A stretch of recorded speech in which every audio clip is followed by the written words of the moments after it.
Hey, good neighbor, welcome back to the Morning Minute Meditation. Thank you for dropping by and joining me this morning. The Apostle Paul to the Colossian church in chapter number 4 of that good book makes this statement. Let your speech be always with grace, seasoned with salt, that you may know how you ought to answer every man. I've been intrigued through the years at how often the Word of God deals with our verbal communication between human beings, how important that our verbal communication is.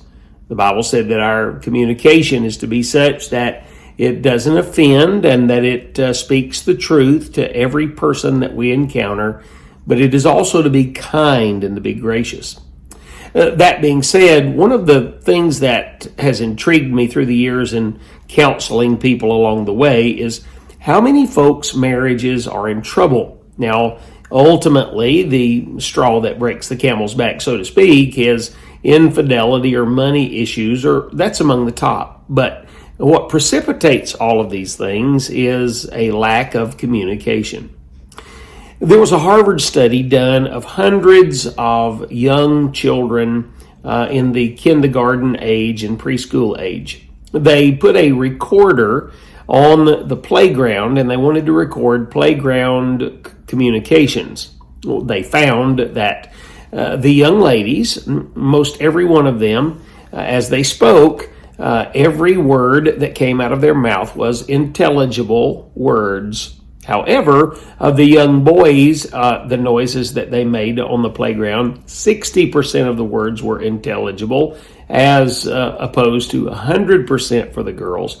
And the other 40% of the boys' words were noises and noises like trucks and noises like yelling and just noise. Totally different. When individuals get married, one of the things that we have found, statistically speaking, is that ladies have an average vocabulary of somewhere in the neighborhood of 25,000 usable words. And most of the gentlemen have a slightly smaller vocabulary than that. Also, what we have found is that in statistics and studies and journals that have been written on the subject, that at the end of a working day, a lady likes to spend each day, generally speaking, this is not 100% of the ladies, but generally speaking, ladies would like to spend 45 minutes to an hour in meaningful conversation with their husband. As opposed to the man. The man feels like 15 to 20 minutes of meaningful conversation will be perfectly fine with him only once to twice a week. Thus, we have a whole lot of communication problems between husbands and wives. This communication problem leads to greater emotional difficulties in the home and family. Let me ask you a question. In your home, I'm sure communication between the two of you has been an issue from time to time. But how is it now? And are you working on it? Think on these things today, friend, and have a great day.